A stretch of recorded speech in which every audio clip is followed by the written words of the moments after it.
Hey everybody, I hope y'all are doing well, and I hope y'all can hear me nice and loudly. I wanted to apologize because I have been using a headset that has not been working.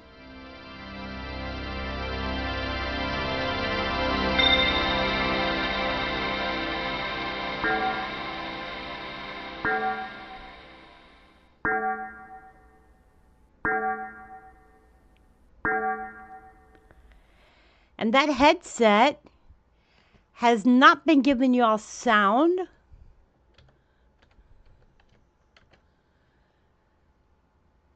So therefore, I have not known that y'all have not been hearing me until I was listening back to a video and I could barely hear it. So I wanted to apologize, and I am doing a video, and there has just been a 5.1 in Central Mongolia.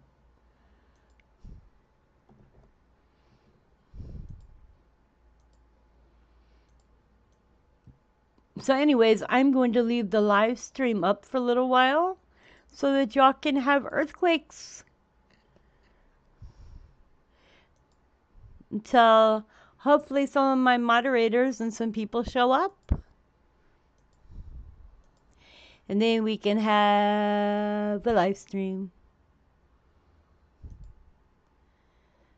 So feel free to chat in the chat room, hang out, ask questions. And I am going to be live tomorrow as well.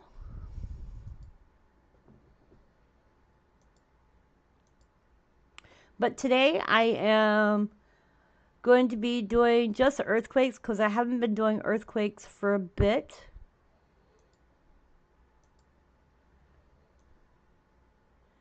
And yes, there was also a 4.9 in Xinjiang, China. So we can go and look at these earthquakes too. So that might be fun. There was also a 3.4 right before those two in the Virgin Islands region. So let's go and check these earthquakes out, shall we? I think we shall.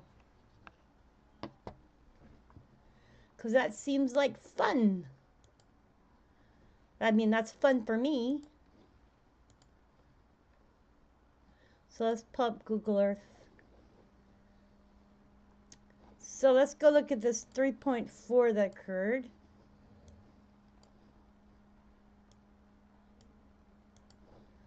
So there was a 3.4 in the Virgin Islands.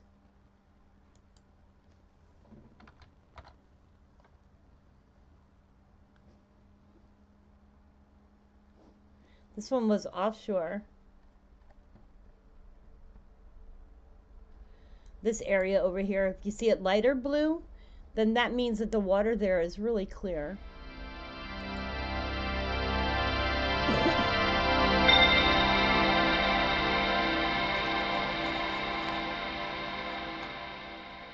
That is the American Caribbean transform boundary right there. And then you have the British Virgin Islands are right here.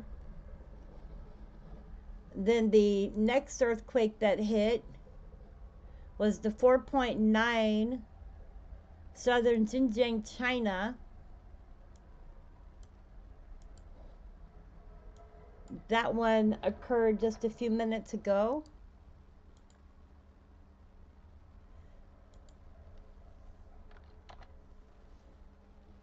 Oops, let me get this little guy over here. It's out in the middle of nowheres. Don't think anybody felt that one.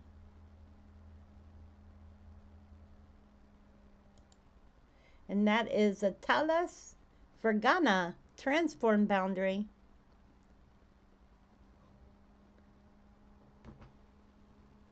And that's the autonomous prefecture right there.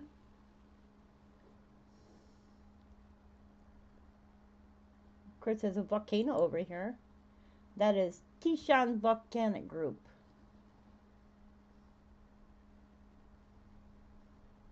It's a volcanic field. And then the next earthquake that just happened, which was showing up for you guys, was a 5.1 in central Mongolia.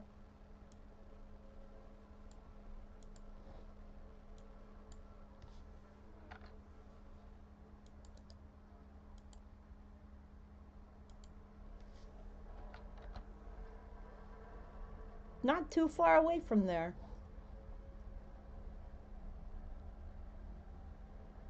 And it doesn't look like anything's out there either. But it's closer to a volcano, which is Tariatu Chalutu. And that's a volcanic field also. This looks like it's a lake. Turkmenstagen Lake. White Lake, in other words.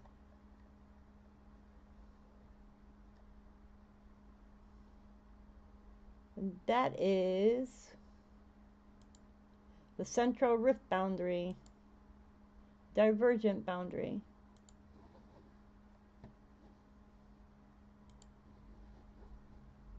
And then there's been a 0.9 over here in California.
That one occurred just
Hey, Brooke Fishing, how you doing?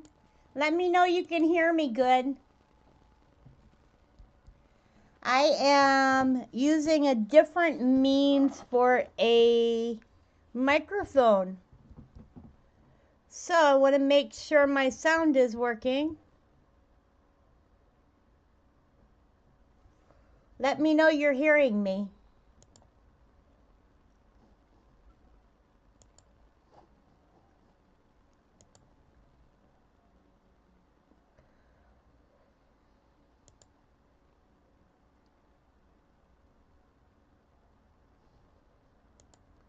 Hello. I have to turn it on and off. I'm actually using my camera's microphone. It kind of sucks. But I found out today that my headset's not working right. So I'm using my microphone from my camera to be able to talk with. So I have to keep pressing my OBS so that nobody's hearing background sounds when I'm not talking. Lord have mercy.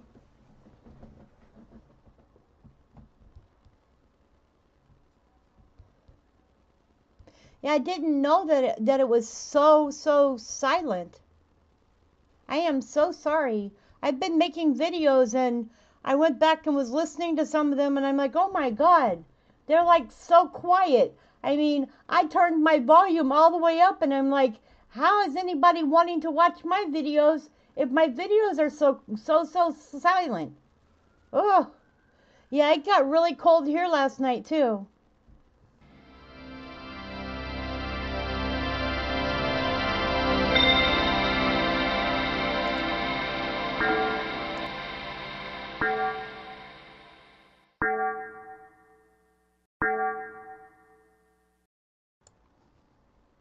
Okay, what was that one? That was the 4.5 for Xinjiang, China, reading out again. That was just updating the 4.5. It was probably USGS reading in on that 4.5 in China. So that one's over here. So it was reading in 4.7 and now it's 4.5. So that one's reading in.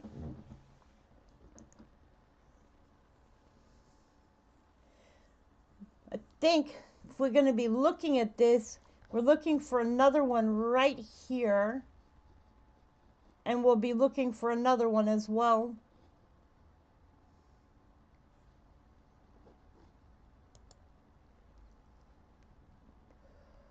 And I managed, I put ESBS, EMSC back on.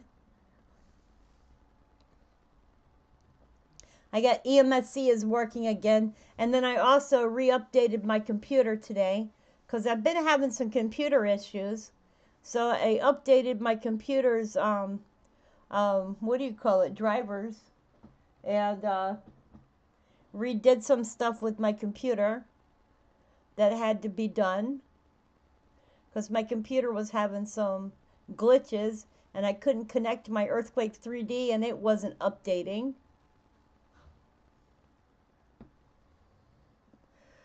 Yeah, yesterday I was getting frustrated because I was watching my EMSC wasn't updating correctly.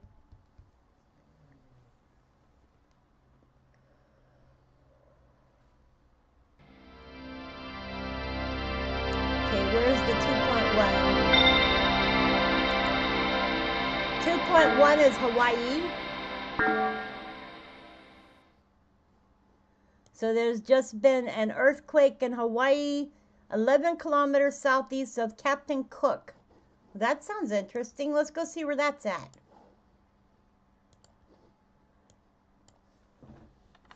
Captain Cook, huh?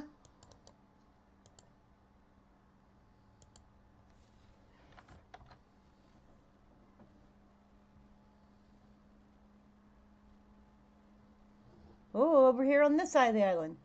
But there's nothing there. Kiokia. Don't ask me to pronounce these other names. I can't pronounce those. There's Captain Cook over here. This is Captain Cook.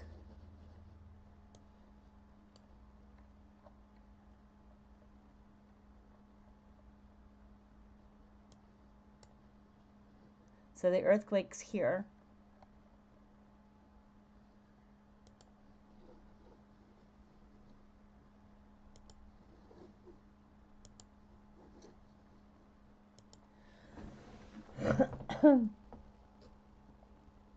So nothing big going on in the world. Let me see here. Israel and Lebanon are in a peace arrangement of sorts. However, Israel has already fired warning shots at Lebanon because Hezbollah decided to have some fighters go into an area they weren't supposed to go into.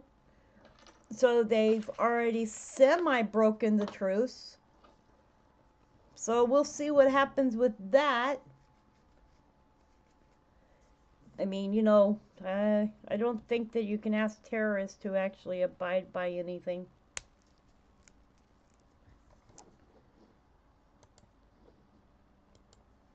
I just don't think that they will. It's 35 degrees there. Let's see what it is here right now. Right now in my necks of the woods, it is 63 degrees and it's partly sunny. So they say partly sunny and it's partly cloudy. And it's supposed to be, I don't know. It's going to get cold tonight. So tomorrow it'll be 68 and it'll be 38 degrees tomorrow night. And Friday it'll be 56 degrees with 31 degrees at night. And Saturday it'll be 51 and 28 degrees. And then Sunday it'll be 53 and 27. Let me see what the coldest day of the week's going to be. That'll be next Tuesday. It'll be 25 degrees at night. Good sleeping weather.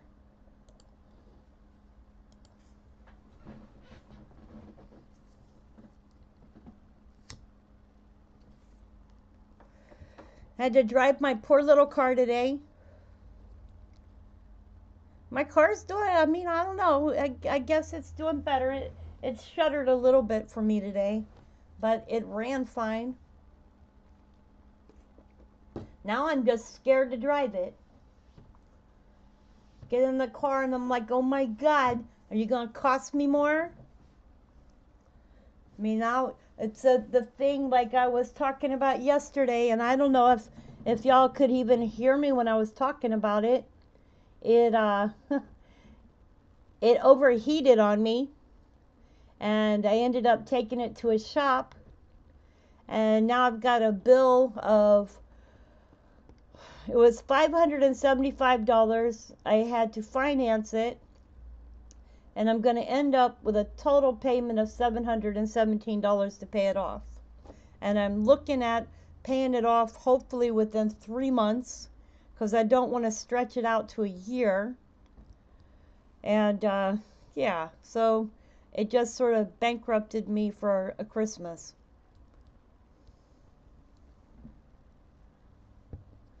So that's what it's done to me. I was really, really happy because I had actually paid it off. And now I'm in debt again. So, you know how that goes. And I'm just thinking, of all the times that things can happen, they always happen to you when you're happy and things are doing good. Welcome, welcome, welcome to the channel. I see a third person just came. We are just looking at stuff, going over things in the world, and talking about whatever. Welcome in. Did they say what was wrong? Well, I ended up having to take it from there. And what happened is I got to the light, it overheated. I thought that it was going to be the same issue as before. But it ended up being that it was the water pump was bad. And it also was the, what do you call that thing? The thing that holds the belt tensioner? I think that's what they called it. That had to be replaced. So both of those had to be replaced. And so it wasn't part of my warranty. So I ended up having to replace both of those. And it was the water pump was leaking. So when it overheated, I had actually looked into the reservoir and I thought because there was water in there, I didn't know that the radiator had no water in it. So when I drove it back across town, at every single light I had to turn it off because it would overheat automatically. So I would turn it off at every light I got to, finally getting it to the shop, and then they gave me a ride back to my house, and it took them about 5 hours to get it fixed. But it was either that or go without a car, and I can't go without a car with having my kids to take care of. I'm the only one that drives, so I have to do what I gotta do, and I don't really get a choice on that.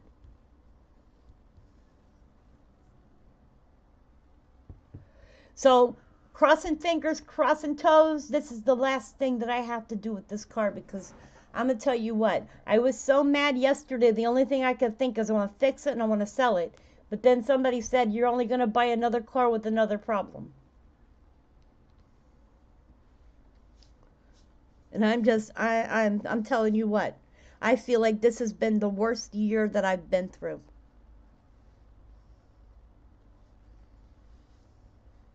I have never had the luck that I've been having. Not ever. I mean, usually cars aren't my problem. Usually I don't have any problems. Usually life is good.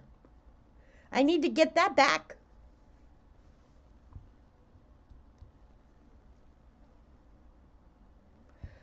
Usually my biggest problem is kids and what they need.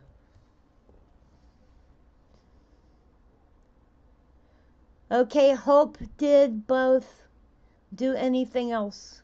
Huh?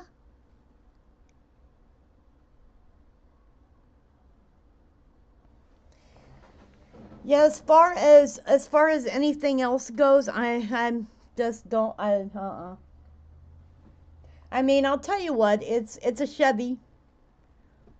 It's not a Ford. At least it's not found on road dead. But right now, I could classify it in the Ford range.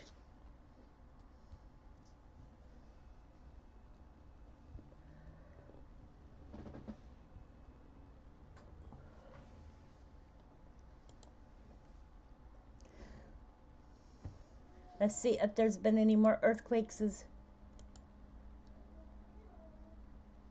Nope, just that one.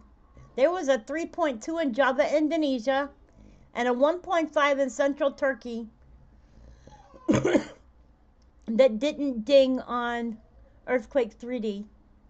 So those will be dinging here probably soon on here unless they show up on here.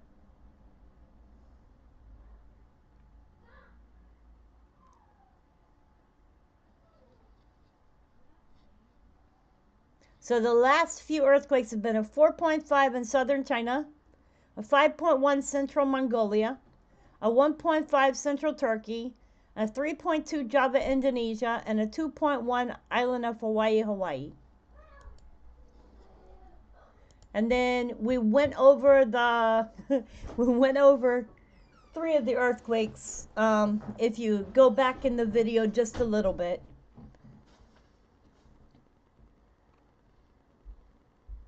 Oh no, Black's Tire is really good and they're reputable. So they've always been really good with me with any type of mechanic work that I've had done with them.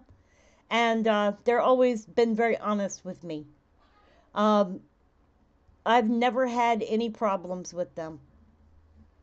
I will never take my car to Firestone ever again, though. I don't recommend them.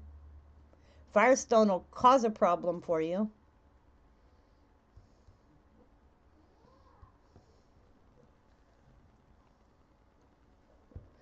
But I had to have it done, and they're going to cost me as much as a roadside mechanic would. Only with this I get a warranty. So let's say I'm driving down the road and something happens. I also had to have the serpentine belt replaced. So, that's part of it. I think I showed y'all the paper yesterday. But yeah, that's why it's costing me so much. Here, I'll show you. This is everything I had done yesterday. You can see the date, 11/26/24. This was everything I had done yesterday. And it shows a $575. It wouldn't be costing so much except I had to go through ASEMA. And ASEMA is like a finance company. They they say they rent you the parts, right? So they rent you the parts, and when they rent you the parts, they give you 3 months to a year to pay it back. The first 3 months is without interest. After 3 months, then you're paying interest. So let's say you don't pay it off for a year, you're paying like $1,000 on that $500. So that's why you want to pay it off within 3 months. But for 3 months worth of payments, you're going to pay them $717.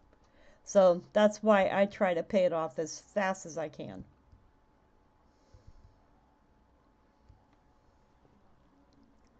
But I guess it's better when you don't have that kind of money just lying around willy-nilly to pay a payment.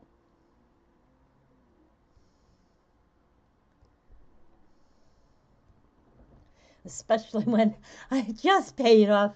Oh my God. I had just paid off having the car fixed.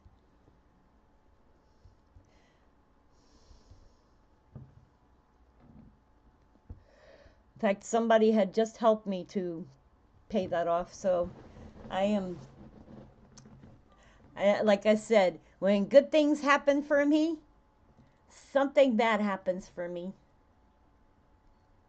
So it's time to change that luck, because New Year's is coming. And New Year's means good things, right?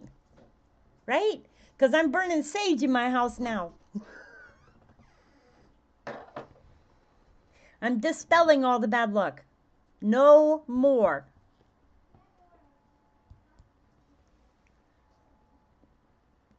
I did. I started looking up last night how to get rid of all bad luck and any type of things of anybody that's wishing me bad luck.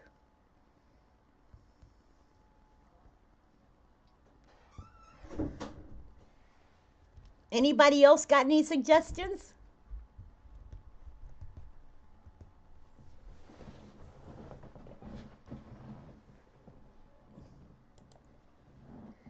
Oh, trust me, I could rattle on about all the things I'm doing to get rid of bad luck, trust me.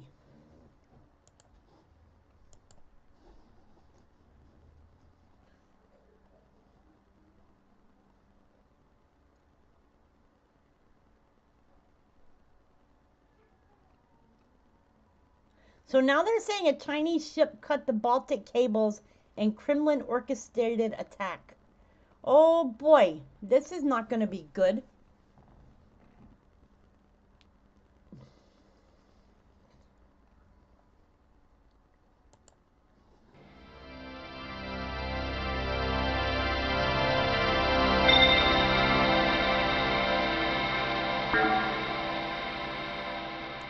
So remember we were talking about the cables. It says a Chinese cargo ship deliberately severed 2 critical data cables in the Baltic Sea by dragging an anchor across the seafloor over 110 miles while off radar in an attack orchestrated by the Kremlin, a new report has claimed. European officials were apologetic after key cables running from Lithuania and Sweden and Finland and Germany were cut on November 17th and 18th.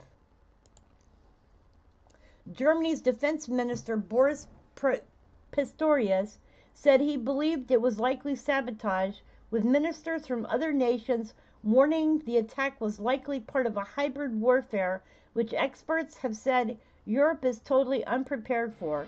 Now a new report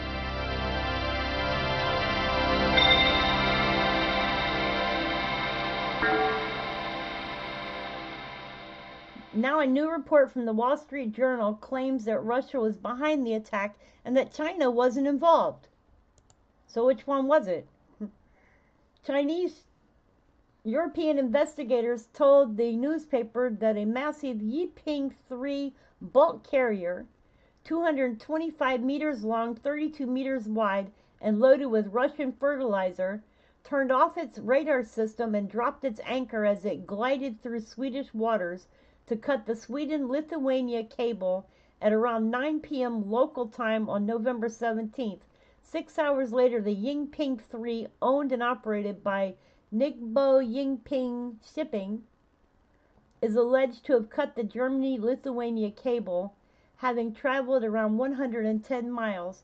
It then began zigzagging before it raised anchor and carried on sailing. Wow. A senior investigator indicated that the ship's path must have been deliberate. It's extremely unlikely that the captain would not have noticed that his ship dropped and dragged its anchor, losing speed for hours and cutting cables on the way.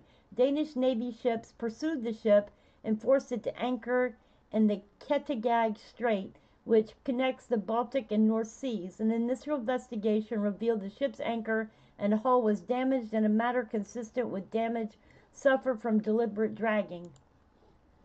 NATO ships are now guarding the vessel, with Swedish and German authorities negotiating with the ship's owner to get access to the vessel and the ship's crew for further investigation. Experts have warned that European nations are totally unprepared for a new era of hybrid warfare that Russia appears to be engaging in. A former senior European official told The Guardian that the EU is totally unprepared to confront Moscow in its campaign of hybrid warfare, lacking the resources to effectively counter-sabotage, arson, assassination, and attacks on infrastructure. Wow. They said Europe could expect more hybrid attacks to unfold on the continent in the wake of the American decision to permit usage of long-range ATACMS missiles against targets deep inside Russia. Russia has been accused of trying to destabilize the West and allies since the war in Ukraine began by allegedly weaponizing mass migration along its western border, sabotaging Nord Stream pipelines, well, that's not been proven, providing Europe with gas, influencing elections in Moldova and Georgia, jamming aircraft GPS, and even sending explosive blank toys to Western Europe. Explosive sex toys to Western Europe. Alrighty then. Okay. No, I don't think so. I have no idea. I did a video on it about a week ago. Hey Richard, how you doing? Can you hear me better than on the other times?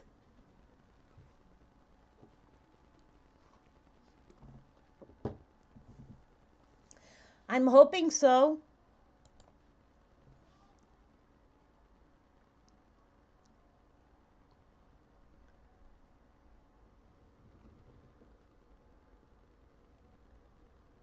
That's good. I'm glad you're doing all right. Is it cold there? You got storms?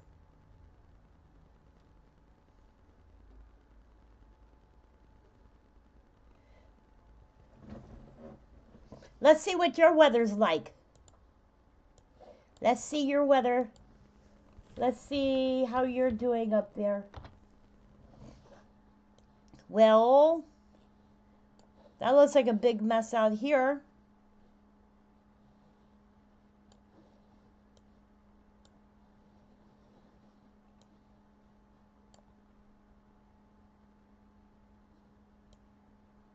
Okay, so you got little storms over here, a little stormy.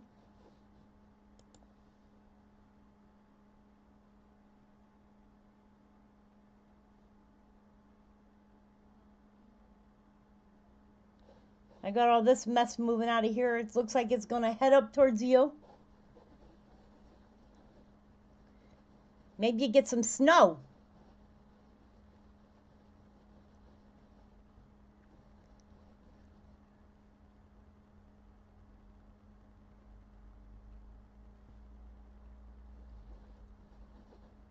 Snow for Richard. Woohoo! That thing lives in the Atlantic. Yes, it does.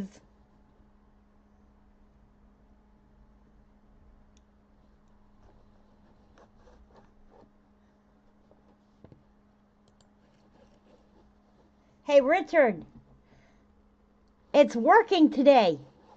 I'm showing earthquakes. Snowball, you gonna build a snowman? Excuse me, I mean snow woman.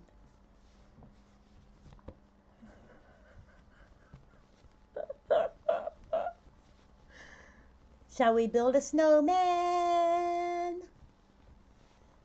You can call him Captain Brown. What other news we got? You know, there's a nuclear city. Wait a minute.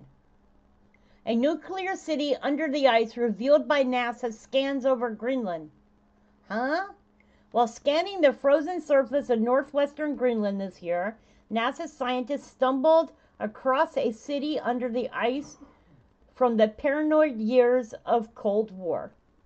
The structure was Camp Sentry, an abandoned Arctic military research base run by the U.S. between 1959 and 1967 during the Cold War. Let's see if we can find it on Google Earth.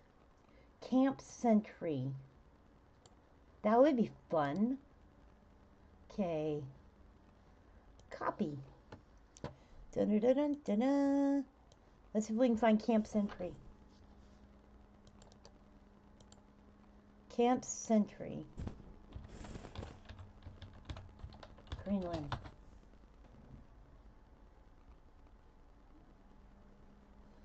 It says Earth Observatory. Well, it's supposedly right there.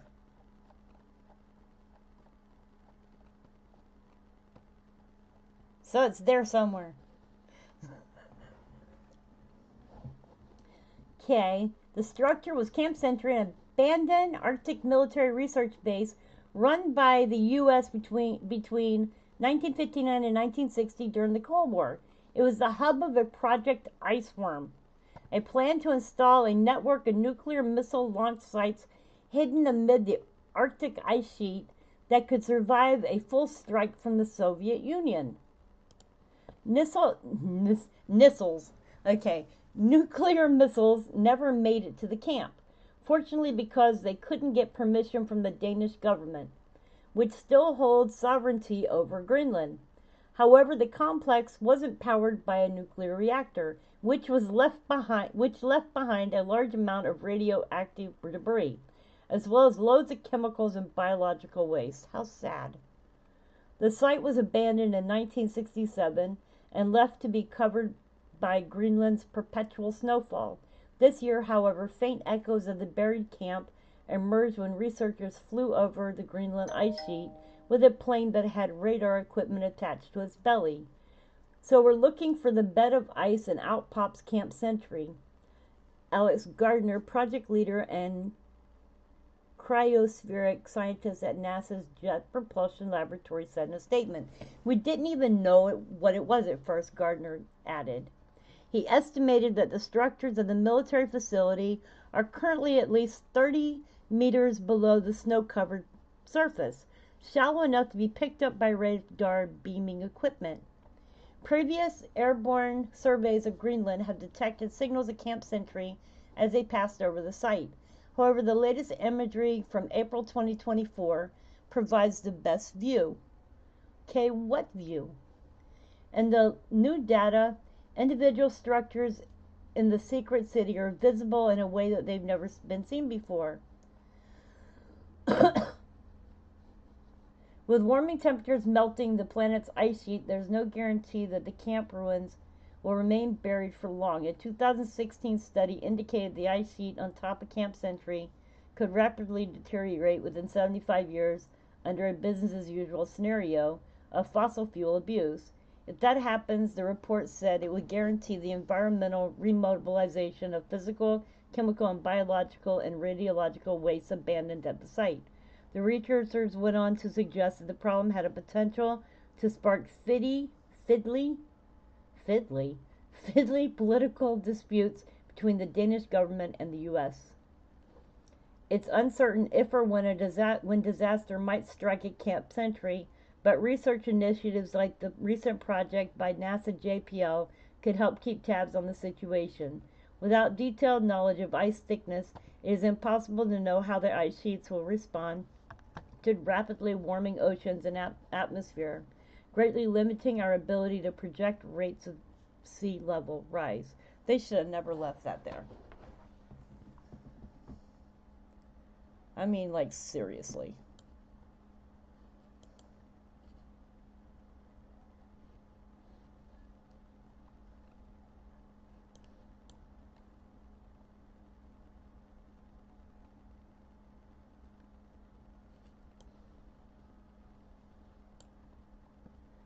Do you want to build a snowman?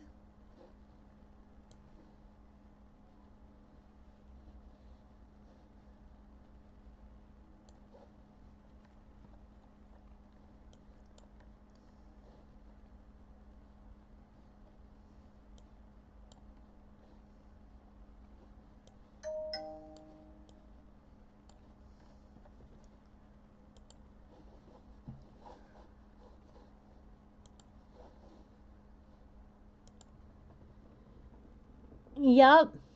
Your dad was part of that broken fish? That's wild.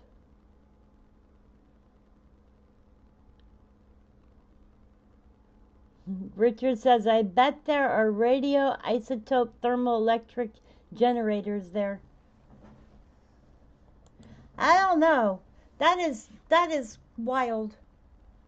But I'm just thinking the United States is in trouble. So how are y'all doing today? Anything new?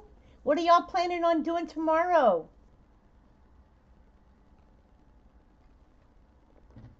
Y'all better bring y'all's A game tomorrow.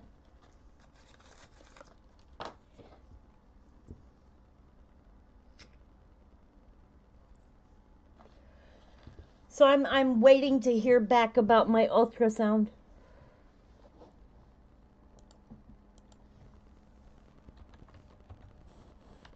Make sure I'm not dying. You know, something bad.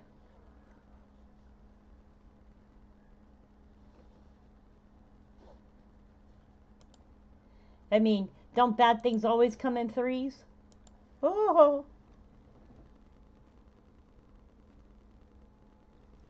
Just any other day here in Nova Scotia? Are you going to have a turkey?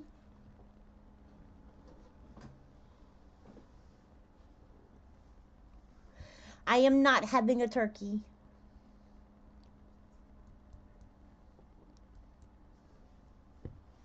No, thanks, Richard. I am not having a turkey. I am just going to hang out with you guys. I don't feel celebratory. That's just how I'm feeling.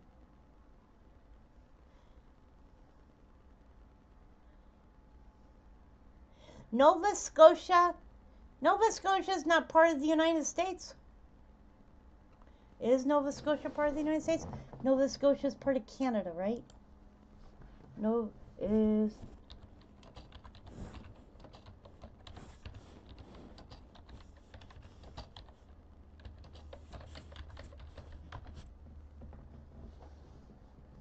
Yeah, it's part of Canada.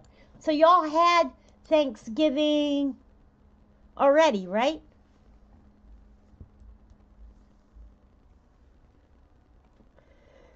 Or y'all didn't have Thanksgiving. What did y'all had? You had Canada Day.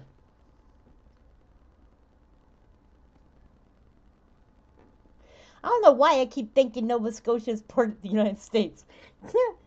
That's funny, right? Don't laugh. I know geology. Yeah, Canada Day. I don't know. There are different stories and different conflicting stories about Thanksgiving. Now, there is a lot of reasons to celebrate Thanksgiving and a lot of reasons not to. And one of them is a lot of Indians died during during people coming and taking over the United States, so it's not a very thankful thing. Okay? But when people do celebrate Thanksgiving, they should do it because of things to be thankful for.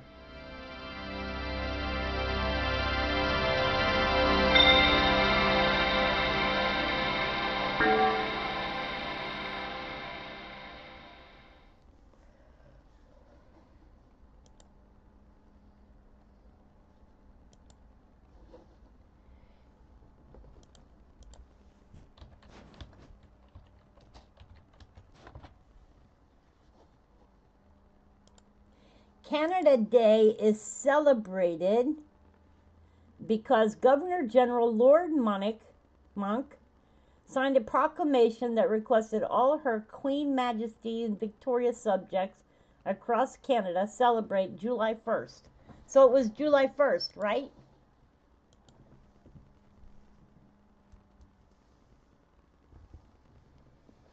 Yeah, some that remember 1812 still don't like Canadians. That's not nice. You know, I remember when I was younger, and I don't know if it's the same now, but I remember that Canadians used to come down to Florida all the time. We used to have a lot of friends that were Canadians. In fact, I still have some friends that are Canadians.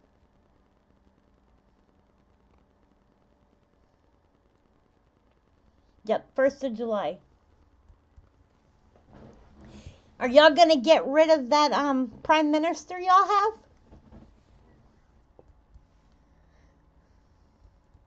Hey ho, Trudeau has got to go.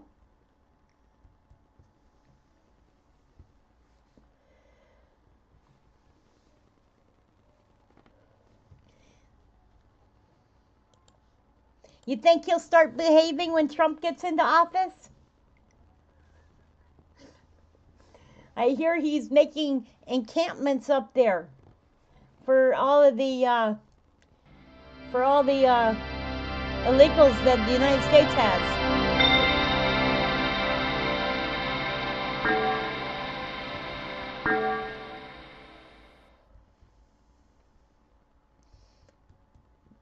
I've heard that he's got encampments for all the illegal aliens getting ready to cross the border. Is that true?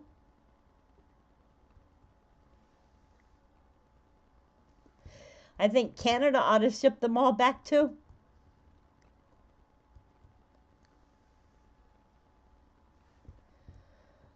Hey ho, Trudeau has got to go.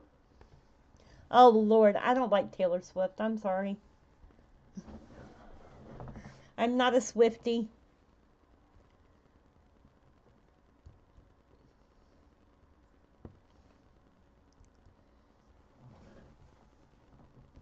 Justin Castro.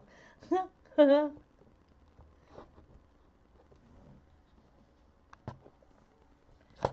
let's see what's going on news-wise.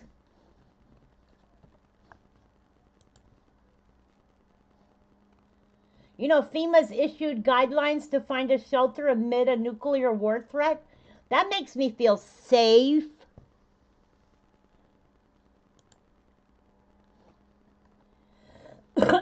Governments around the world have warned their citizens after Russian President Putin threatened to use nuclear weapons against countries that oppose or challenge him. In response to raising concerns about nuclear threats, the Federal Emergency Management Agency has updated the third edition of its training guide in order to cover a wider range of nuclear detonation, including larger explosions and air detonations in their teachings. I think a long time ago they used to tell people to hide under their desk. Now I think they're telling people to put plastic on their windows. FEMA explained various precautionary measures using zoning methods In their guidelines, they specified where people should move to stay safe during nuclear explosion by dividing areas into zones based on danger level. The less dangerous zone, i.e., light danger zone, and more harmful ones, the dangerous radiation zone, the DZR.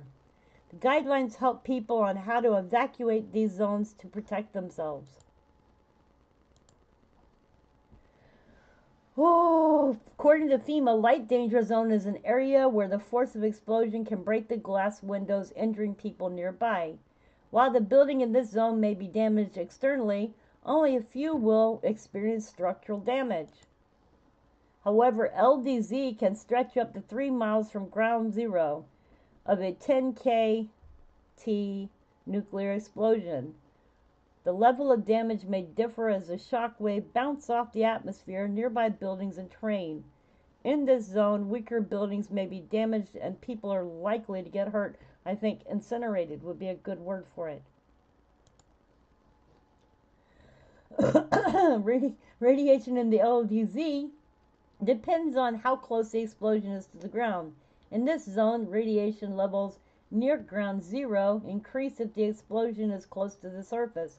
However, usually initial radiation isn't strong enough to cause harm to people, even if they are outside, unless the explosion is very small, i.e., less than 1 kiloton. What about those movies? People were incinerated. People are advised to stay in basements or middle of large concrete or brick buildings during an attack. After the explosion, there will be a 10-minute window to find a safe place before radioactive fallout reaches the area. People are advised to stay indoors for up to 24 hours unless authorities give further instructions to leave due to immediate dangers like building collapse or other threats. Responders must check radiation levels and avoid dangerous radiation zones, DZR. In case of emergency, they suggest everyone affected to cooperate. They will manage fire, clear evacuation routes, and treat those who are injured, but will not stop anyone from leaving on their own if they want to self-evacuate. Although evacuation is not needed to reduce radiation risk, it may be needed to unsafe living conditions like fire, smoke, medical emergencies, or weather. Oh boy.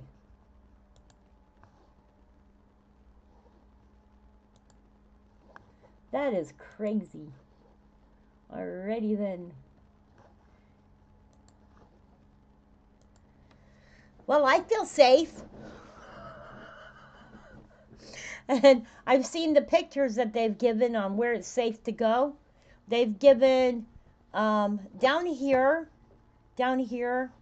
all the way over here in Greenland. I think you're safe everywhere but here in the United States. So I sat there and I thought about it, and I'm like, okay, since I live here, where do I go?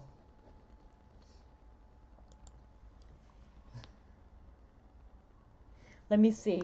Let me see if I can find that map again. Because somebody sent that to me and I looked at it and I was like, yeah, okay. Is this it? Yeah, this is it. Okay, this was what was sent to me. Okay, the areas that are safe are Greenland, Iceland, Switzerland, Argentina, Chile, South Africa, Indonesia, and New Zealand, Fiji, and Bhutan. Okay, so if I live here, what am I going to do? Get on a boat to go to Greenland? Or if I live here, I'm going to go through Mexico, because you know people aren't going to want you to go through Mexico, especially if you kick them out of this country. They're not going to want you to come here, right? So how are you going to get down through here to go all the way down here to go to this country? Are you going to go to Chile? Alrighty then. And how are you going to go from here all the way over here to South Africa? I mean, seriously. And are the planes going to be working? So you're going to be able to get on a plane and just fly to one of these destinations. I mean, come on, people. The safe places that you can't get to. Hey, Juby, how you doing? Juby, I'm going to say thank you for helping me. I appreciate you. I sent you an email. I don't know if you saw what happened. Oh my God, my car took a dive on me yesterday and it caused me a rift. It's okay. I have another debt that I'm going to have to pay off, but I'm going to live.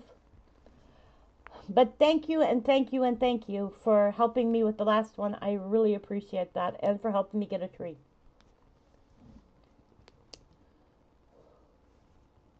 And Juby, you're never late. You're always on time.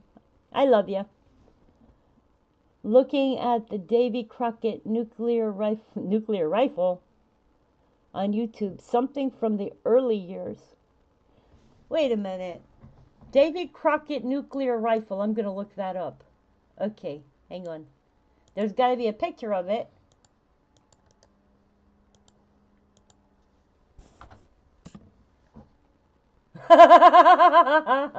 Okay, let me see.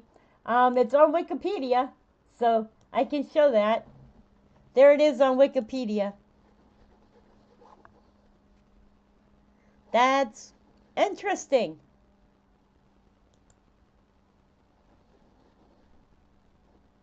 That's weird looking.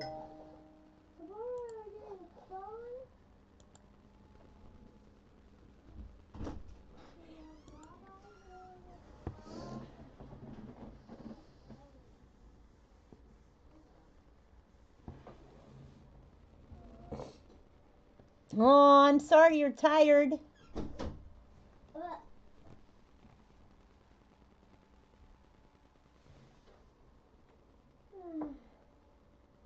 M65 recoilless rifle. Recoilless rifle?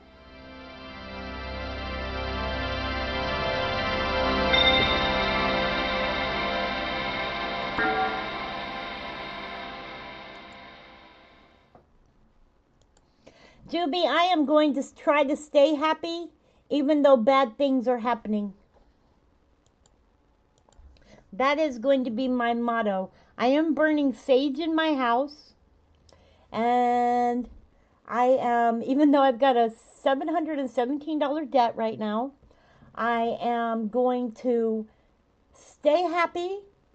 I am going to come against whatever is, like I was telling everybody earlier, I'm going to come against anything that is causing these bad things in my life. And I am going to try to keep myself happy. And I am going to try to keep sound on my videos from now on. I did not realize that I didn't have good sound.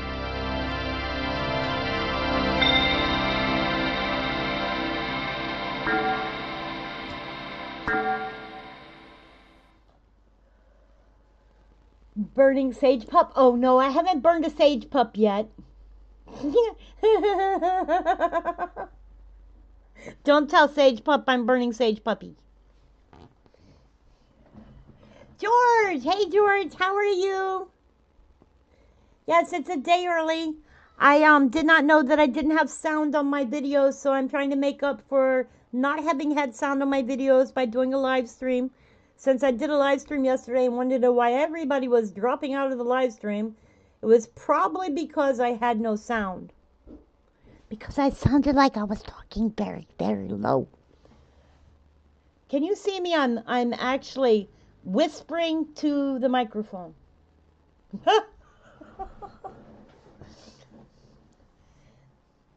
George, how are you doing? What are your plans for Thanksgiving? Juby, what are your plans for Thanksgiving?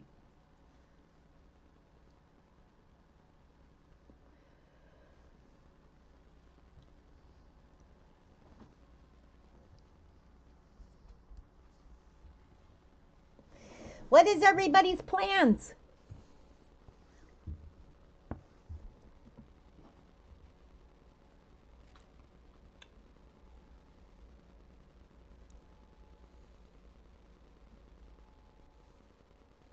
Anybody got plans for tomorrow? Like fun plans? Now, if I was younger, I'd be going out and causing mayhem. Like, going to, because I'm single, I'd probably go into a coffee shop and flirting and, all that good stuff, getting mischievous.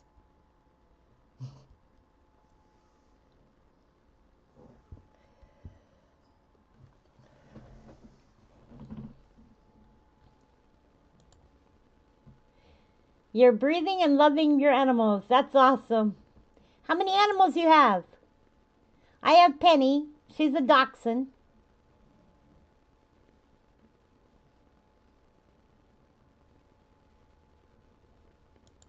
She's my one and only fur baby, and I love her to pieces. She is 6 years old. I swear she gets smarter every day. And I was just thinking about it. I have had her going on 4 years now. So actually, no, I've had her going on, how many years have I had her? Oh boy, let me see. I got her when she was 4 years old. So she is about 7 now.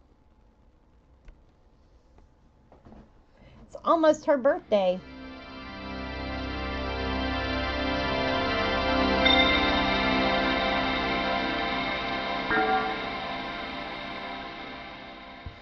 Oh, Richard, I feel for your wife. I just did that the other day. I had, 8 hours worth of blood work. George, you're not doing anything tomorrow? You're just going to stay home? You're going to hang out with me online?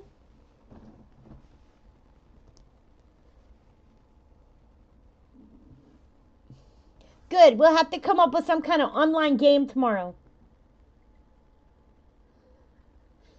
Count the earthquake.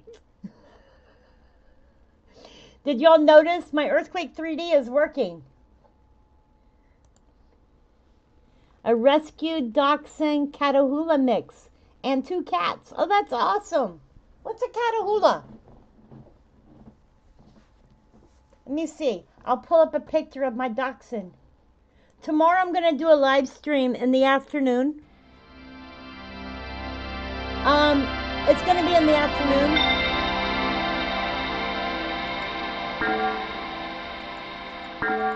Around 2 o'clock.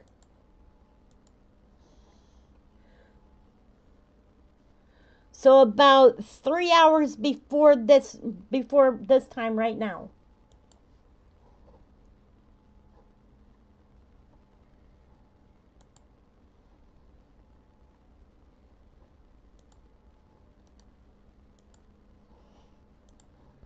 This is my Penny. She's right there. Oh, Penny.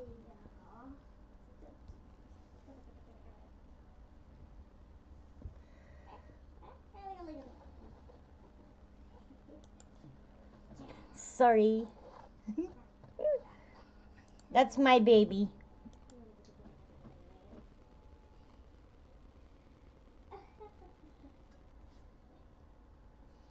Yeah, I was thinking about around 2 o'clock and hanging out and just shooting the breeze with you guys and having fun.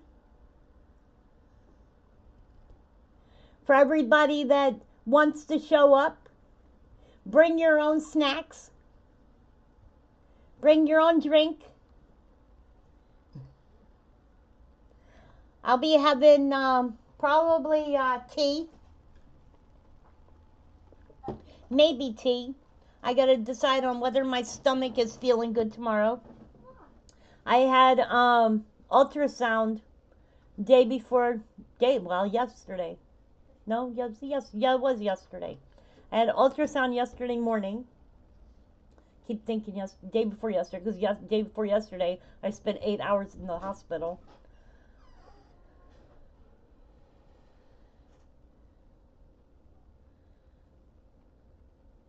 Juby, that's awesome. I am so glad that you gave him a good home.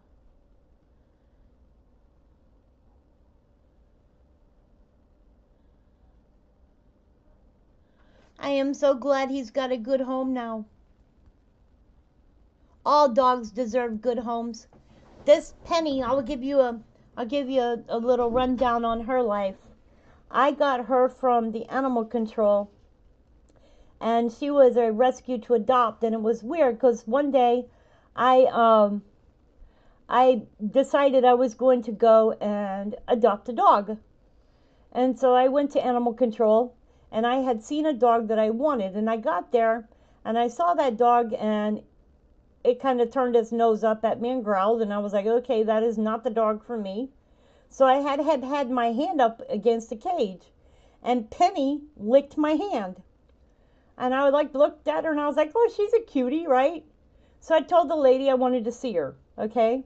So I went into a room with her, and she nosed around, looked around, ran off, ran around me, came back, looked at me, and then was looking at me like, okay, aren't we ready to go?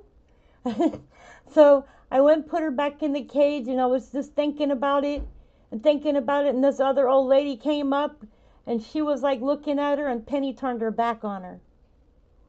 And then I went up, and I was looking at her again, and she came back over to me and licked my hand again, and I was like, okay, you're going home with me. Then I found out that she was a foster to adopt, and she had heartworms. So she went through 6 months worth of heartworm treatments, and then I finally adopted her 6 months later. So I went through a lot of treatments with her before I could get to adopt her. So she has been with me ever since. And, I was really mad at first when I first adopted her because I couldn't understand how anybody wouldn't get their animal the treatments that it needed and would allow an animal to end up getting heartworms to begin with. And then on top of that, I found out that she had had puppies before I got her.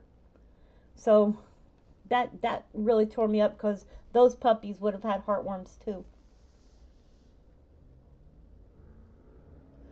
Aw, if you had had a tractor trailer, you would have rescued more. Well, that's awesome. How many were there?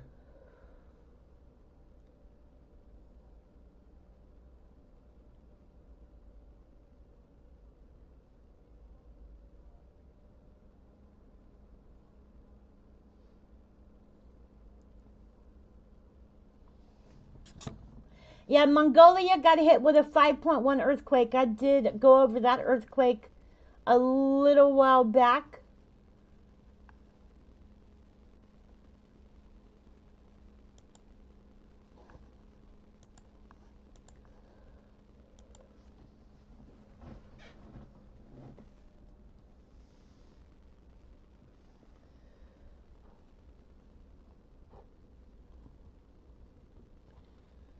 Oh boy.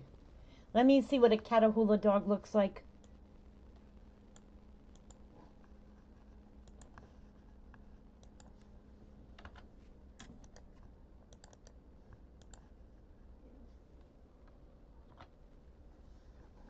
They're a pretty dog.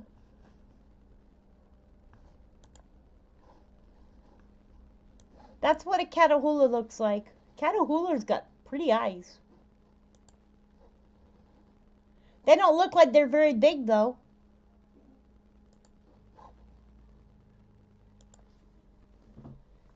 Hey, Sage Puppy, I'm burning sage in my house. Richard thinks I'm burning sage, pup.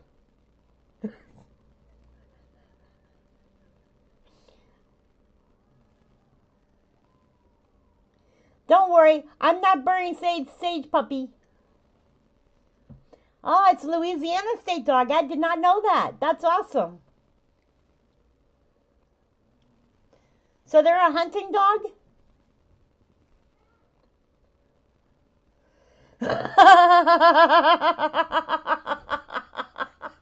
Run, Sage Pup, she's burning you. No, Sage Pup, I'm not burning you. I'm burning sage in my house to ward off anybody and everyone that might be wishing any bad things for me. Oh, hey, you guys, please remember to hit that like button. And if you're not subscribed, hit the subscribe button.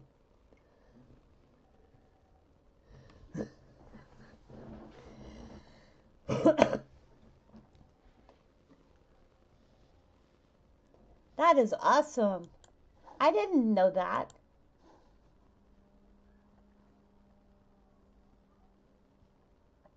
Hey, Templar treasures have been found in a medieval tower that may rewrite history. Where's Dorns? In a medieval tower in Dorns, located in central Portugal, archaeologists uncovered evidence of activities of the Order of Templars. Hey, my last name is Temple. Never mind, don't want to go there. Established in 1128, among the findings were tombstones and coins linked to this order. The structure, built from slate and limestone in the early 13th century, served as defensive purposes. Its foundations were laid on ruins of the Roman tower. Since 2023, Portuguese archaeologists have been conducting research at the Tower of Dorns. They discovered stone Templar tombstones and a walkway paved with slate slabs.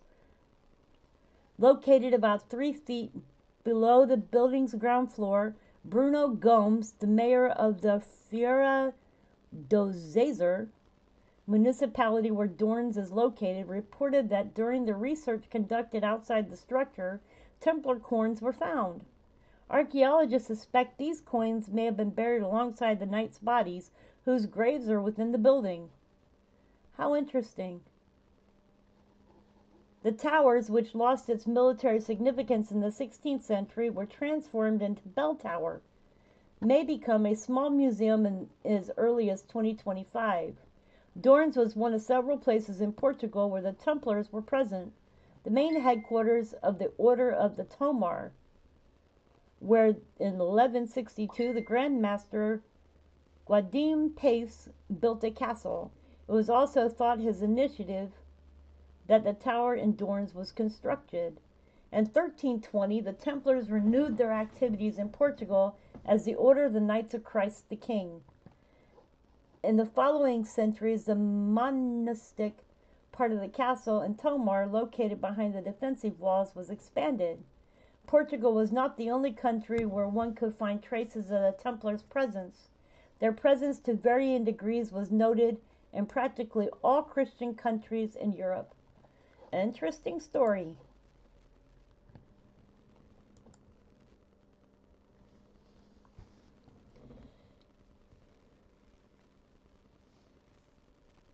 Oh, you think he was to breed for the children to keep predators away? Well, that's interesting.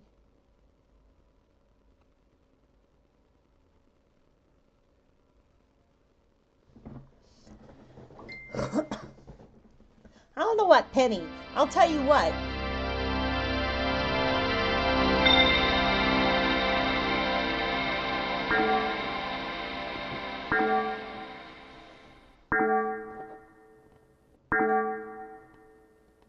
Penny for a dachshund doesn't bark very much either. But I've seen her nosedive into the ground and go after a gopher. And she's nosedived into the ground and pulled out a mole before, which had to be rescued from her. She grabbed that thing out of the ground and flung it up in the air. That poor thing didn't stand a chance. I don't even want to know what she'd do with a mouse. But yeah, you know what? You're good if you've got a dog that doesn't bark at people. Because everybody always tells me how dachshunds bark so much. Penny doesn't bark at all. She is not a barker. Uh-oh. Luzon, Philippines, 5.7.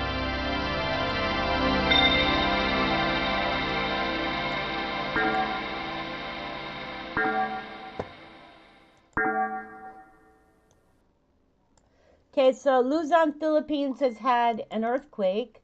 It has now been downgraded to a 5.7.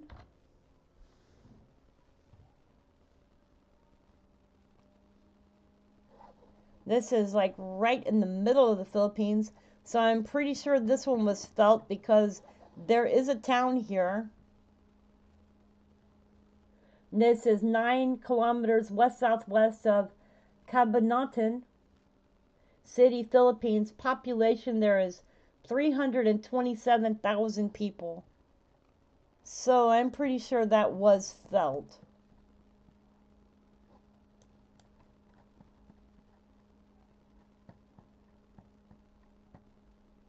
Yep, I'm pretty sure that one was felt.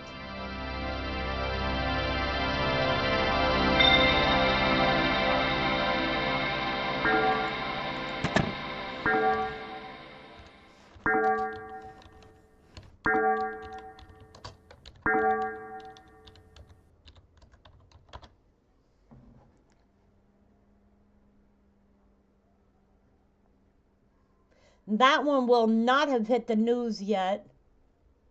So we'll have to wait to see what information will come up with that one. What was that? It was a 6.0?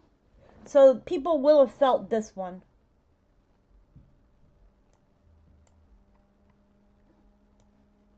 Because that was Santo Tomas there.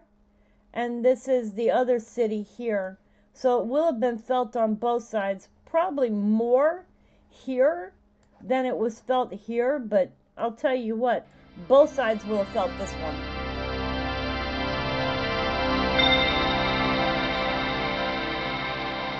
Yeah, there's no way that this one won't have been felt or caused any damage.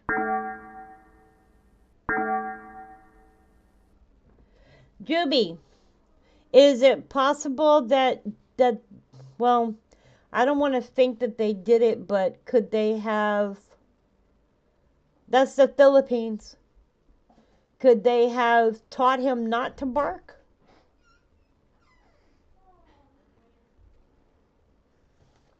So I'm waiting to see when this one, and it's right here.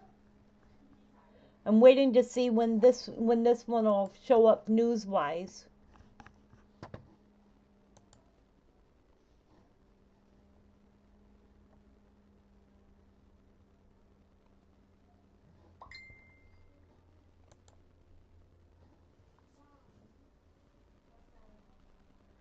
It's going to take a little bit for it to show up so we know.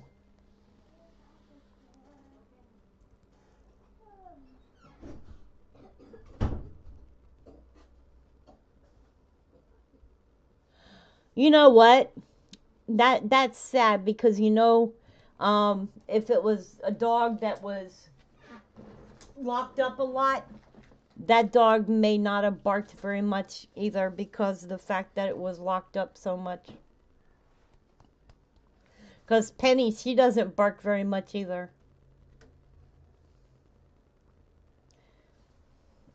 Yeah, Catahoula's are good dogs. From what I was just reading about them.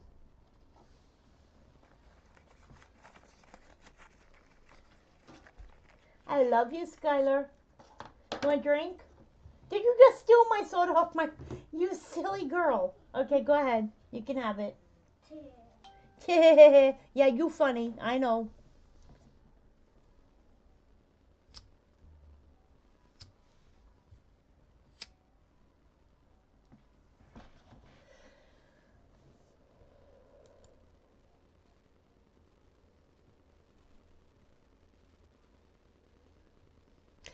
George, that was a 6.0 that just happened.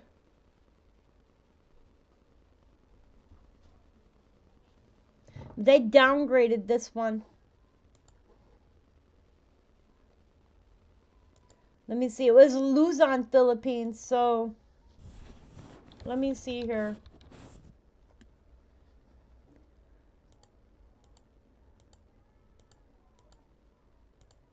I'm checking something.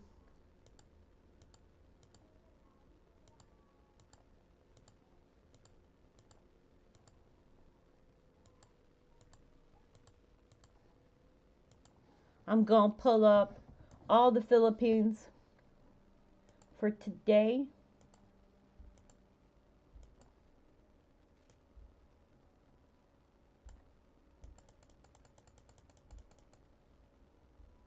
And there was just a 5.8 off the east coast of the North Island.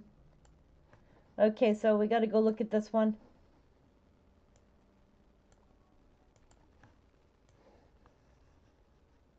All right, there was a 5.8 earthquake off the east coast of the North Island. It just happened.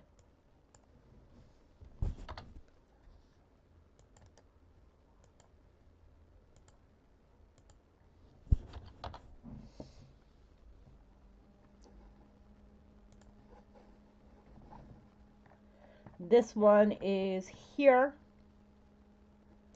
So this is happening along the subduction zone here.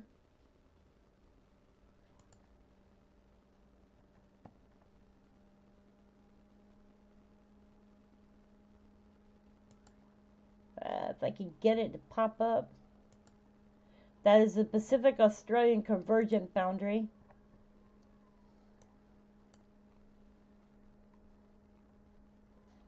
This generally runs along this way, so you can expect more activity down through here and off the tip.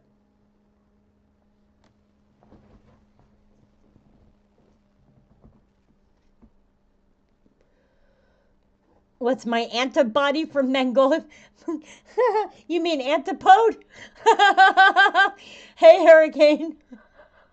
What's my antibody? I'm looking for an antibody. I don't know what an antibody is. No, you're funny. An antibody. An antibody from Mongolia. Okay. What's my antibody?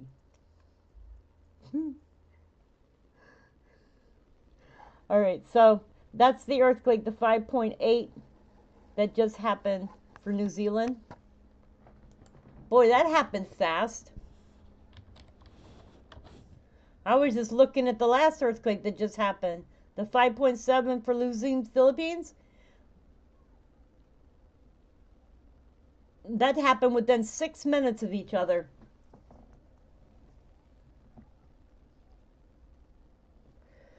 Okay, so let me check the antipode for Mongolia, so I can do that. So we'll do that live. Antipode map.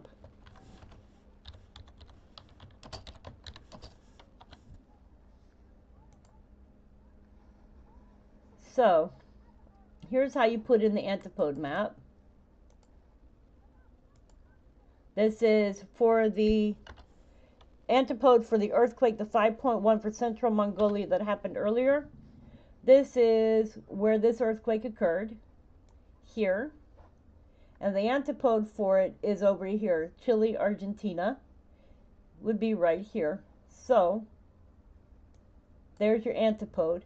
So you would be expecting an earthquake for Chile region. So more likely Chile. Could be over here. So let's see here. When we're looking at this,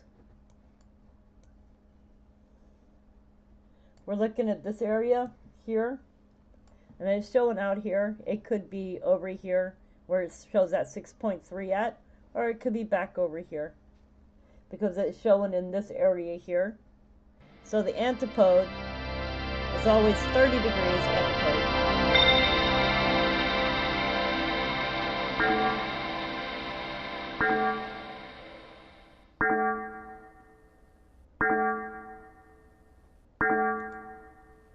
That's for the New Zealand earthquake.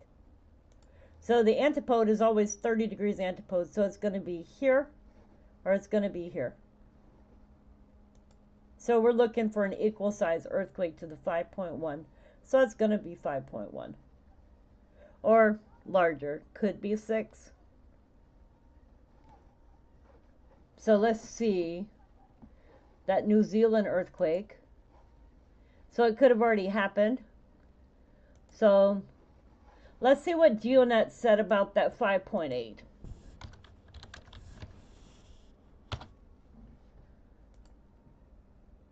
Oh, all earthquakes, all. They said it was a 5.8 as well.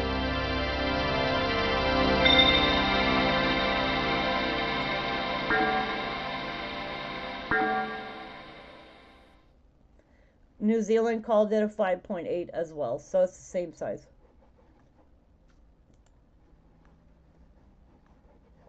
So let's see, that 5.8 off New Zealand, let's see what the antipode for that one is.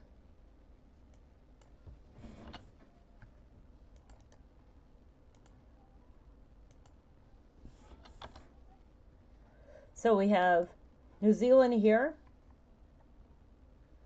and we're over here.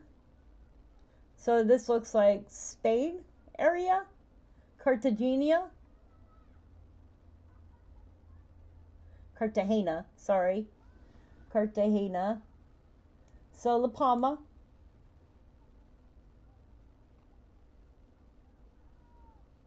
So Portugal area, this area here, or it could have been originating from over here. But somewhere over in this area is either going to expect an earthquake or has had an earthquake. And it can be 30 degrees antipode. So 30 degrees antipode.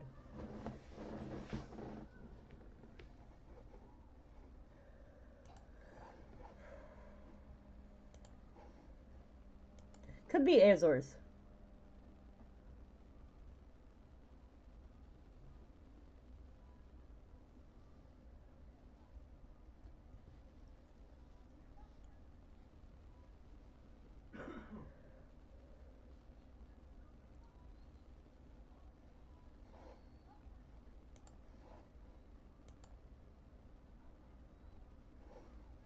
Let's see. Didn't do that 5.7 Luzon, Philippines. Let's see the antipode for that one.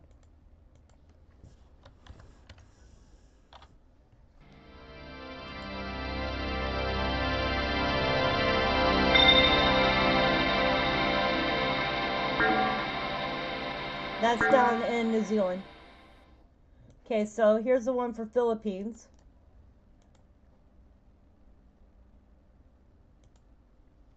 There's a 5.7 Philippines. So that's the one for Philippines. And this is showing this earthquake is over here in Brazil. Now, I remember that there was an earthquake over in this area. So, that does make sense. Have to wait for this to go back around and see if it's still on there.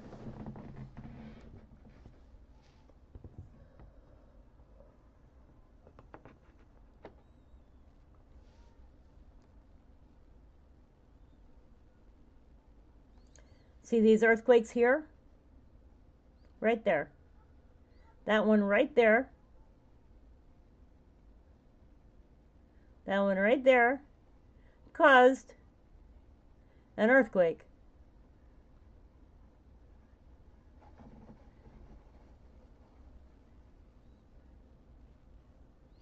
On the other side of the planet.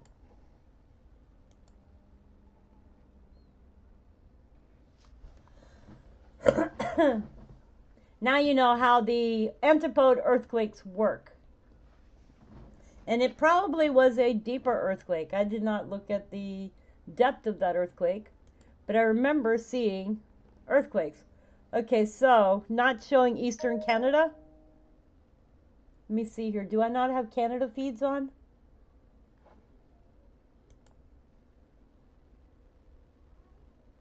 Let me look.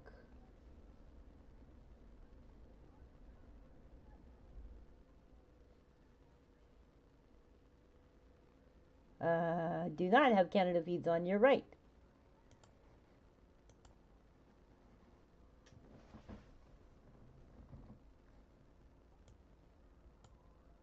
There you go.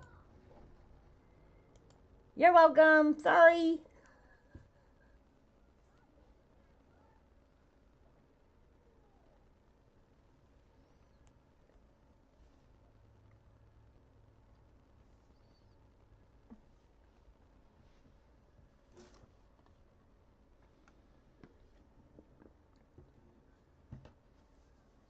You're very welcome.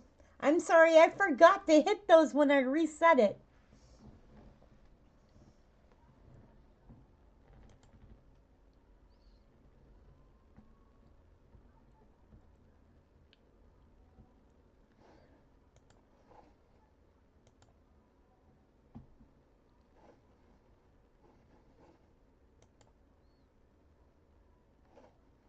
That Luzon, Philippines earthquake was deep. It was 182 kilometers deep. So the only thing that's going to come from that, remember when I do my graph, okay?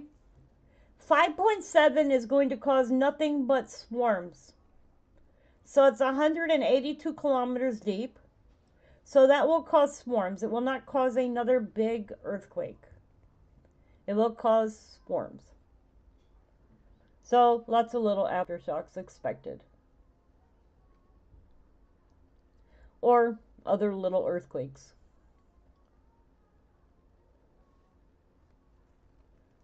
Or a spreading out of earthquakes. Kind of like, I don't know how you put it. But it'll just cause other earthquakes. And that 5.8 New Zealand, I think that's an end game. That one's 10 kilometers deep.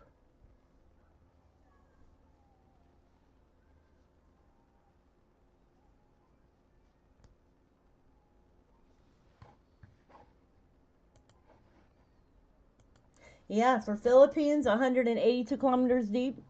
Right there in the middle of the country.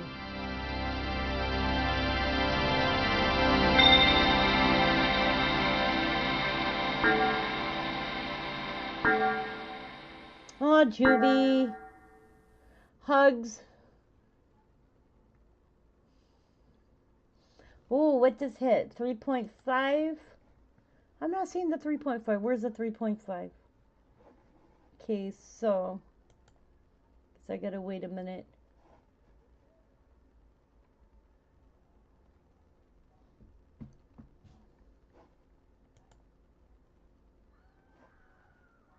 We have a 3.5 Southern Greece that has not come onto my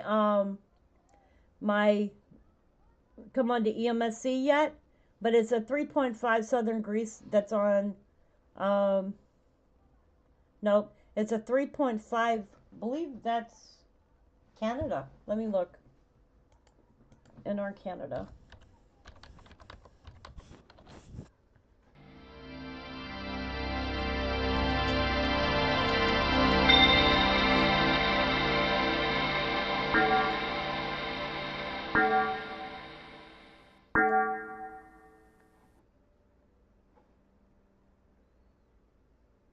No.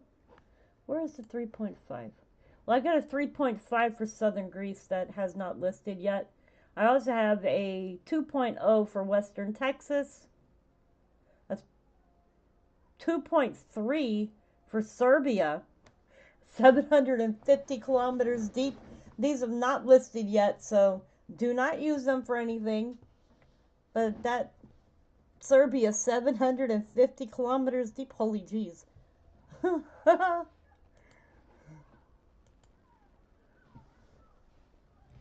That's pretty deep for a non-earthquake.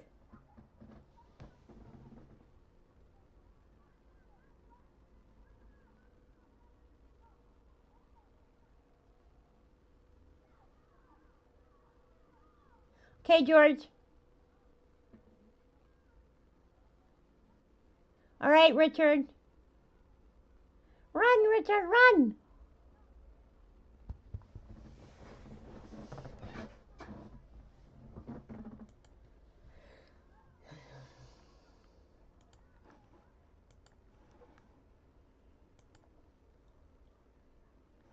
Okay, Western Texas 2.0. Let's go look and see what's at the 2.0. How much y'all want to bet that it is a drilling, pumping, or oil operation? Let's bet. I'm going to think it's oil. Oil. I've got to show y'all what I just saw on the back page.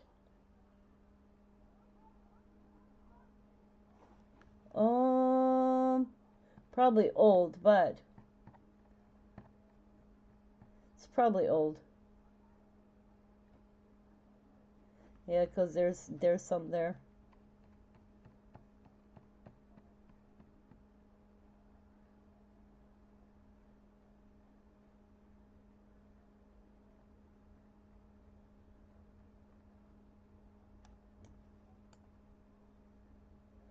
Okay, so let me show y'all what I saw on the back page for size data. Okay, so see that right there? Serbia, 750 kilometers deep. That is not going to show up. But that's pretty deep, if that's real. That's Russia.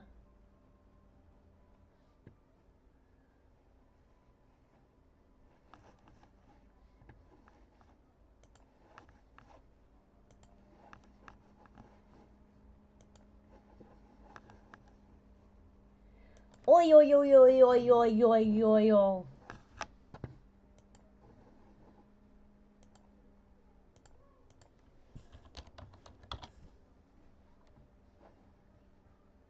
Okay, so we got an aftershock 3.1 off the east coast of North Island, New Zealand. So that's the first aftershock from the off the coast of New Zealand. But I'm going to check the 5.8, make sure there's no tsunamis.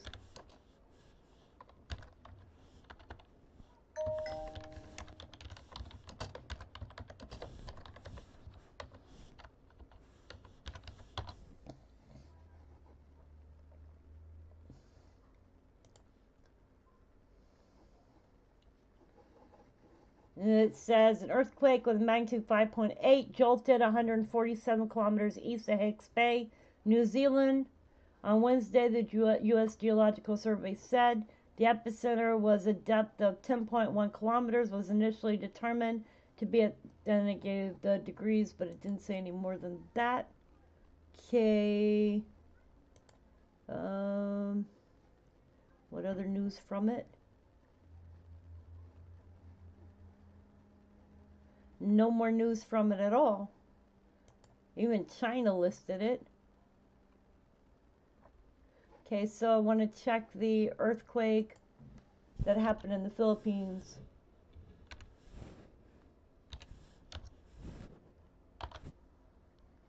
Okay, so here we go. 5.7 earthquake occurred in central Luzon around 5:58 p.m. or 5:58 November 28th. The epicenter was around 1 kilometer north of Marawa. The tremor occurred at a depth of about 182 or 113 miles, and weak to light shaking was probably felt in parts of Luzon. They were lucky that it was deep. There has been no initial reports of damage or casualties as a result of the earthquake. Significant damage is unlikely. Thank God. It could take several hours until authorities can conduct comprehensive damage assessments, especially in remote areas. Aftershocks are likely over coming days. Officials may temporarily shut down transportation infrastructure in the tremor zone to check for damage.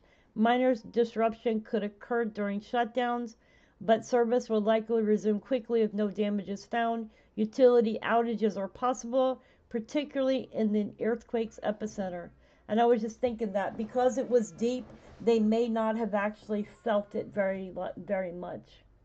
So that is a good thing, because I did note that there were the two towns that were the closest to it. So the fact that it was deep means that they probably did not feel it as much, which is a lifesaver. Because if that had been a shallow earthquake, that earthquake would have done a lot more damage.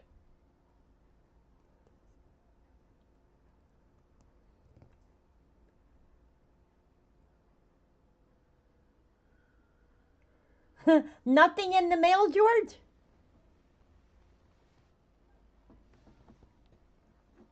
Not even any junk mail?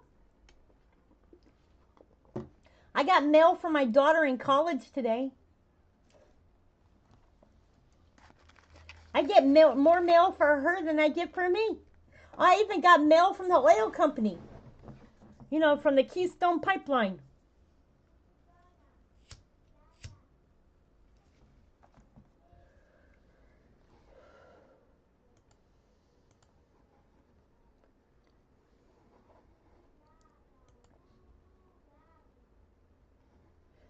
My granddaughter is 6 years old and she's saying goo goo gaga. I think she wants to be a baby again.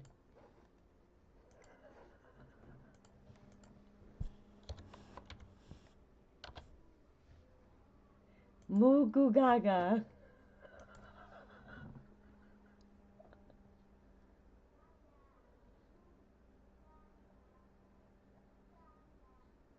Oh no, no, no.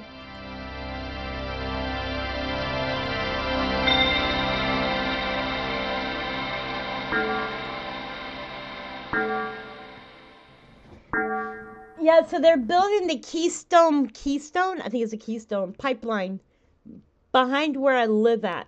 About a half mile behind my area. So they have to give us warning of the area that they're coming through building. And they've been tearing out part of the wooded area. But I'm just wondering what they're going to do because it's like on the other side of the floodplain. So I wonder what happens when it floods.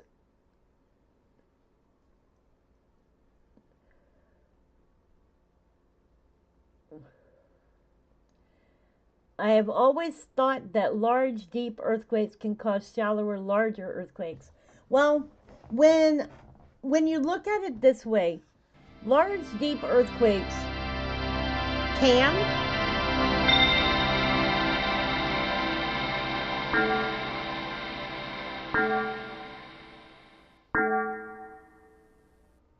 large, deep earthquakes can, in my opinion, cause shallower, larger earthquakes. However, my opinion, and you can take it with a grain of salt, but my opinion, after having put together the graph that Bella and I put together, and having watched it for a long time and used it for a long time, is that anything over a 5.5 tends to cause more or less lots and lots and lots of other small earthquakes up to the size of itself, but nothing bigger.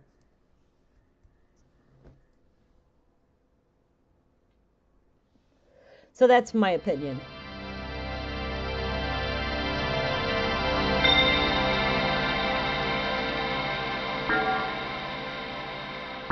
Now, the one time that I might be wrong is when the 5.0 in California caused a 6.0 earthquake. But that 5.0 in California wasn't that deep. And it caused a bigger earthquake in California that was a 6.0.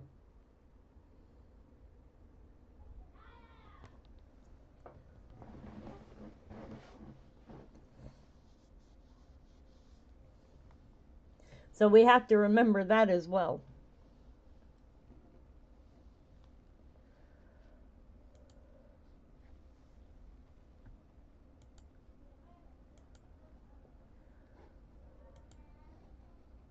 Bhutan just had a 2.9.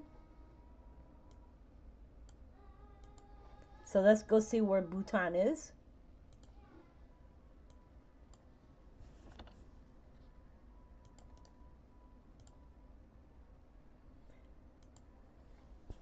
My opinion is that almost any earthquake can cause another earthquake. It's just got to be the right depth to cause another earthquake.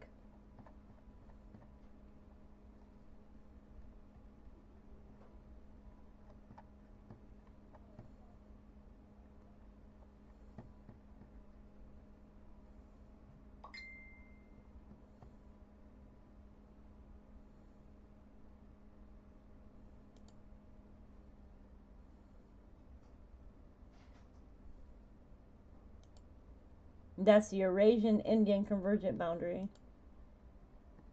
That area is getting hit big time.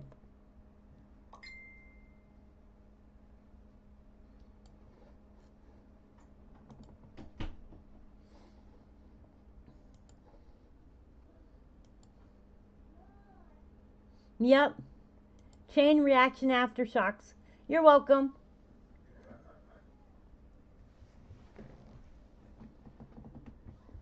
If y'all ever want to email me, my email is rebeccatco8@gmail.com. So you can always email me ideas. You can always email me news stories. You can always email me your opinions.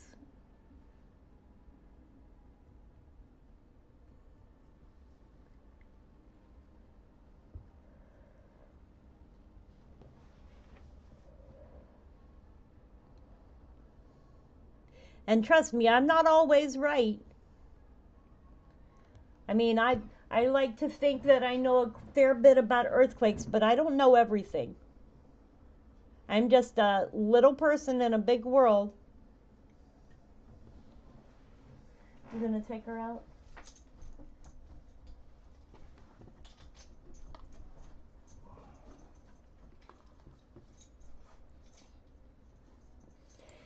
Hello, everybody that's checking into the stream. Feel welcome to chat in the chat room. I have awesome moderators, and I have a lot of good people here.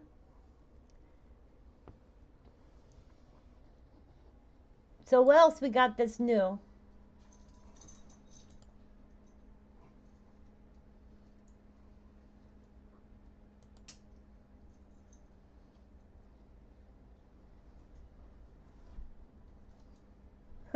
Oh God. Ukraine is preparing to invade a second region inside of Russia. Well, I think that we need to get to Trump being in office and end all the drama. And Canada is getting ready to examine tariffs on certain U.S. items after Trump tariff threat. Oh boy.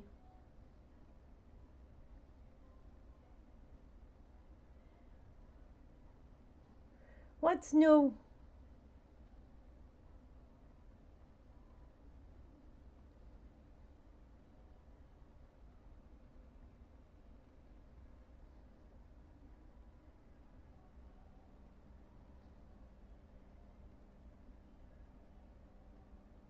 And guess what? Japan's warship Kaga has sailed into Pearl Harbor. Oh boy.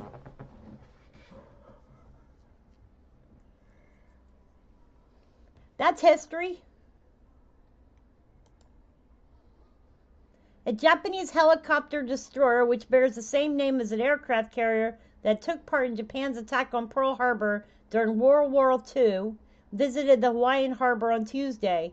The Japanese warship JS Kaga is just one of two Izumo-class helicopter destroyers in service with Japan Maritime Self-Defense Force. It was previously conducting trials with fighter jets off the coast of California as part of its conversion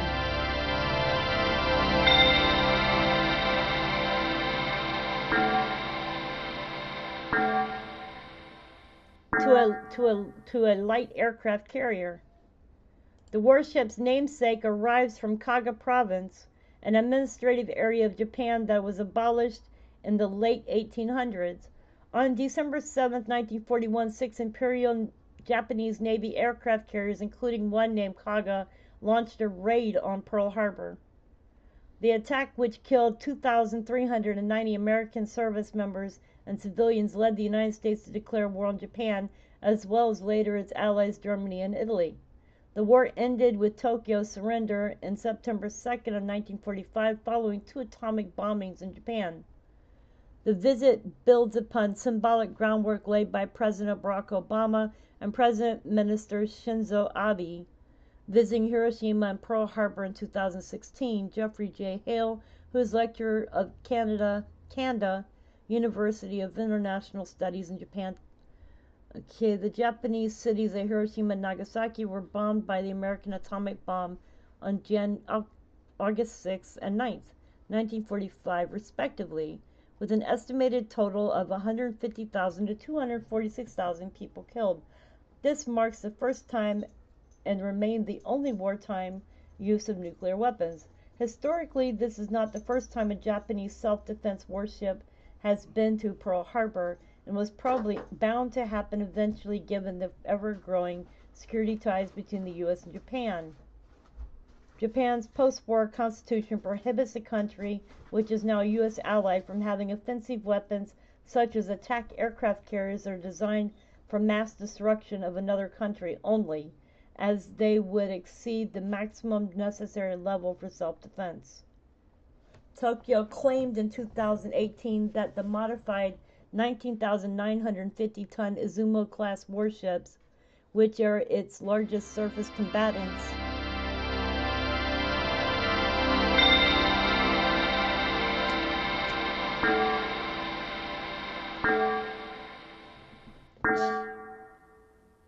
shall continue to engage in missions such as defense of the country as multifunction destroyers, though they are now equipped to carry fighter jets.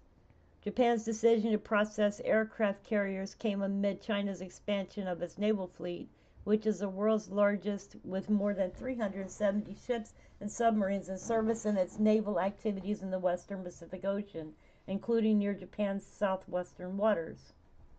The present-day Kaga completed its modifications in March following 2 years of work, including the application of heat-resistant coating to its flight deck to support the operation of the F-35B Lightning II, a stealth fighter jet capable of short takeoff and vertical landing. Well, interesting.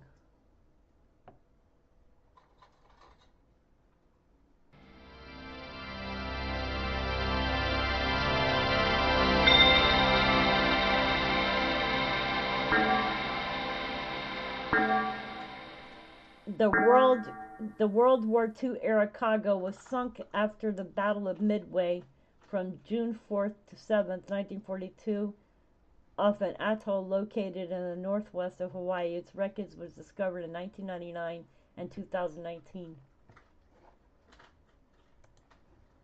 Interesting. Nope, sure didn't.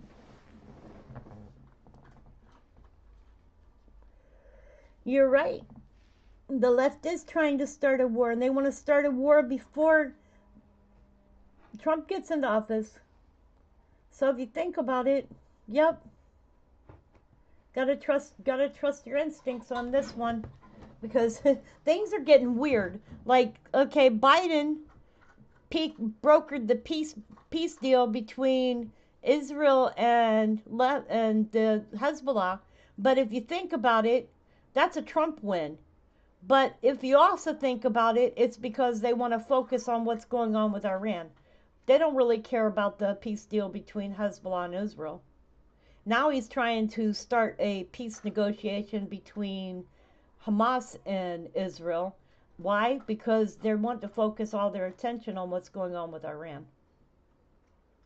And I think they want to start a war with Iran before he gets out of office. So that's my opinion. I'd be willing to bet on it. Juby, you have nothing to be sorry for.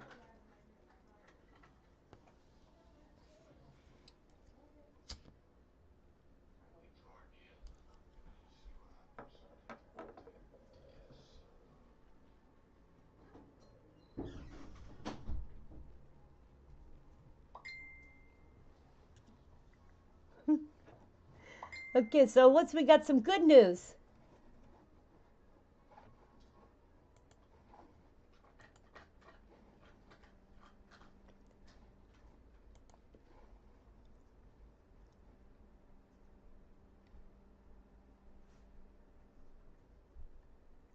Is there any good news today?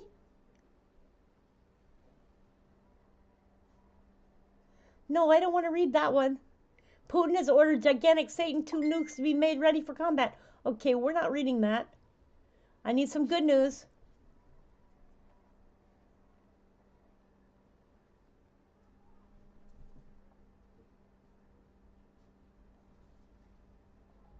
Good news, good news. Where's some good news? Oh, cool, here. Discovery of underwater city that is older than the pyramids. In 2000, researchers from the Canadian company Advanced Digital Communications were surveying the waters off the tip of, oh, like I can read that name, Guanahakabib's Peninsula. I'm going to put that in chat and y'all can pronounce that. How's that? Okay, Guanahakabib's Peninsula. Okay. Here we go. Here's the name. Guanakahabibs. There. All right. Y'all can pronounce that name. The initial sonar images revealed smooth, geometrically organized stones reminiscent of an urban development. Further exploration of an underwater robot confirmed the presence of massive stone blocks and other geometrical... Wait a minute. I want to look on Google Earth and find out where this place is. Okay.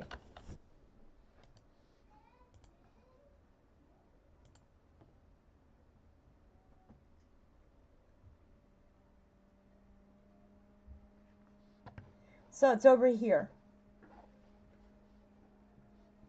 Further exploration with an underwater robot confirmed the presence of massive stone blocks and other geometric shapes, some stacked in formations reminiscent of pyramids. The origin and age of these structures is still uncertain and remain a topic of speculation. Wow, interesting. So I can't see them on Google Earth, but hey, they're there.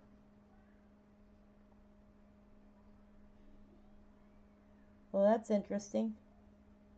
So in other words, we have some pyramids over here.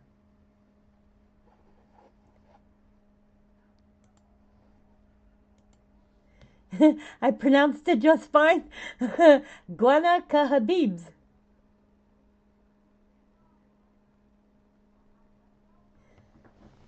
I'm going to remember that.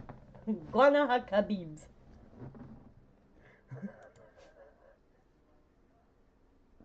Juby, are you okay?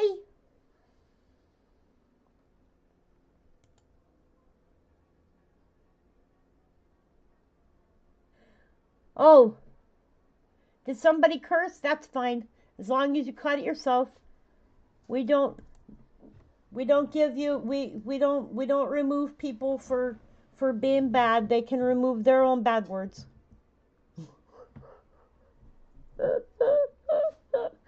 Oh, trust me. I use the F word sometimes too, and I get caught for it.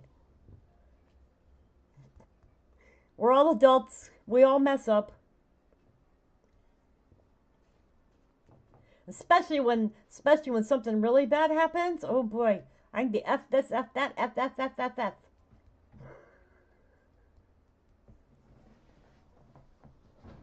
Have you ever stumped your toe? I'm pretty sure some words can come out.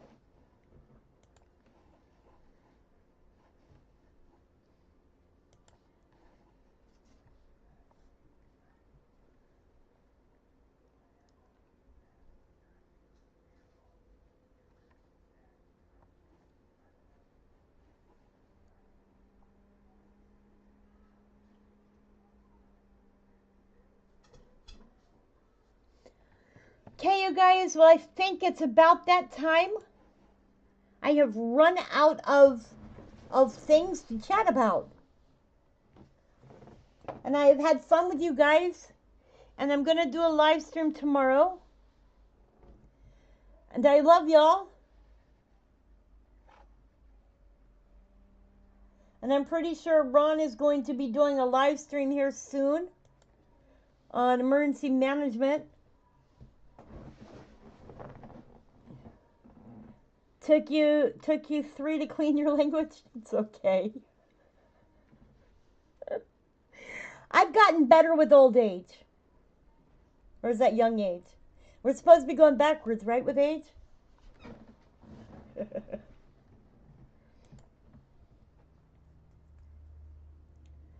Ah.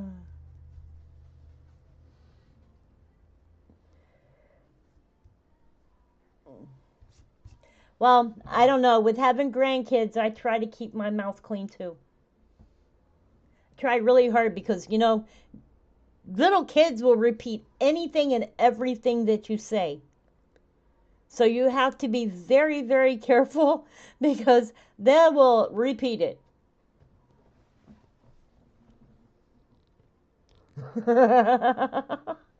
All right, you guys, I love you. And I am going to end the live stream. And I will be live at about 2 o'clock tomorrow. And we will be live for about 2 hours or 3 hours tomorrow, however long we decide to go live. And we will come up with all kinds of interesting things to say and do tomorrow. Anyways, you guys, I love you. Thank you for being here. Sage Pup, George, Hurricane, Juby Joe,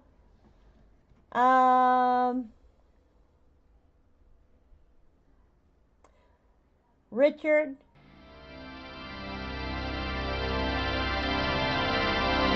Hurricane,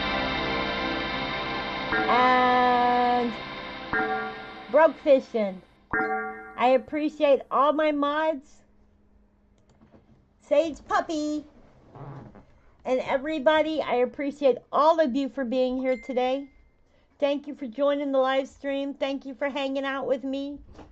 I hope that this microphone way is working better. I hope it was loud enough for all of you. I hope it does much better with doing videos for people. I love you too, Juby Joe. Thank you. And I love all of you else. All of you else. I love all of you. All my Explorer family. That's mean, George. Take it back. Oh, you're talking about the other Joe. You're talking about Joe, the moderator. You be nice, George. That Joe isn't here to stand up for himself.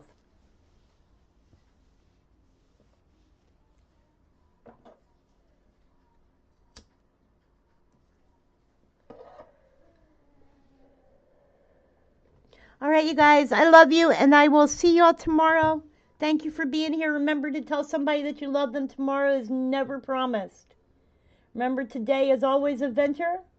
Today is the present. I love you.